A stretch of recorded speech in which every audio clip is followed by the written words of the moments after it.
यह कहानी वीरान घाटी के बारे में है, जहां पर भूत प्रेतों का बसेरा होता है। दिन भर तो यह घाटी शांत दिखती है, लेकिन रात होते ही हर जिंदा चीज इसे छोड़कर चली जाती है। डर और रोमांचन से भरपूर इस छोटी सी कहानी को अंत तक जरूर सुने। नमस्कार दोस्तों, मेरा नाम है श्याम सुंदर।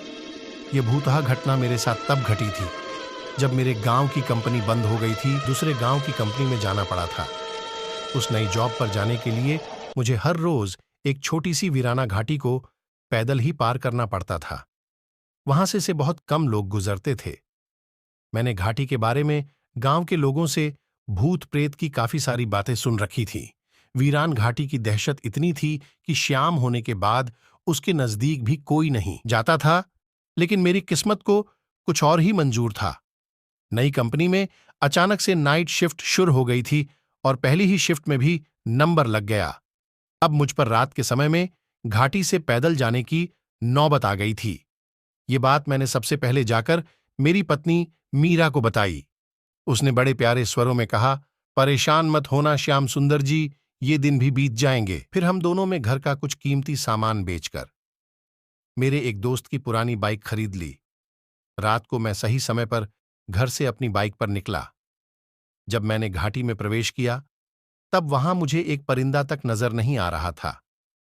लेकिन घाटी के बीचों बीच पहुंचने पर अचानक से मेरे आसपास ठंड बढ़ने लगी और कहीं से घना कोहरा जमा होने लगा था। दूसरे दिन मुझे घाटी से जिंदा आते जाते देखकर मेरे दोस्त विकास और वीरू में भी हिम्मत आ गई।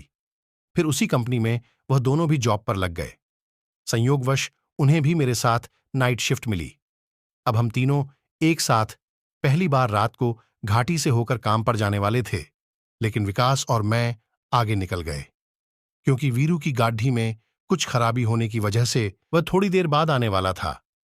उस रात मुसीबत की शुरुआत तब हुई जब घाटी के बीचों बीच विकास की बाइक बंद पड़ गई थी।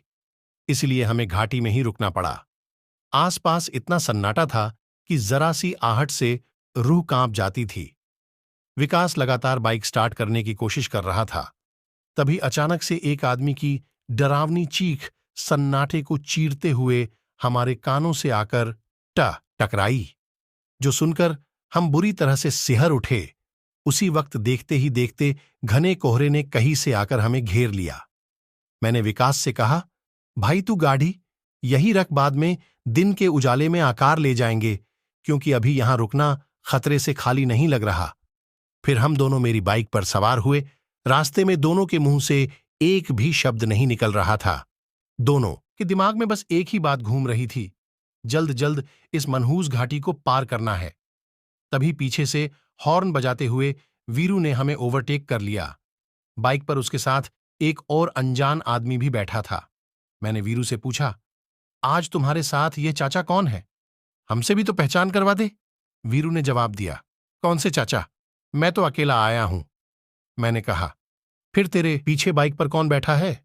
वीरू बोला, श्याम सुंदर, तू क्या मेरी फिरकी ले रहा है?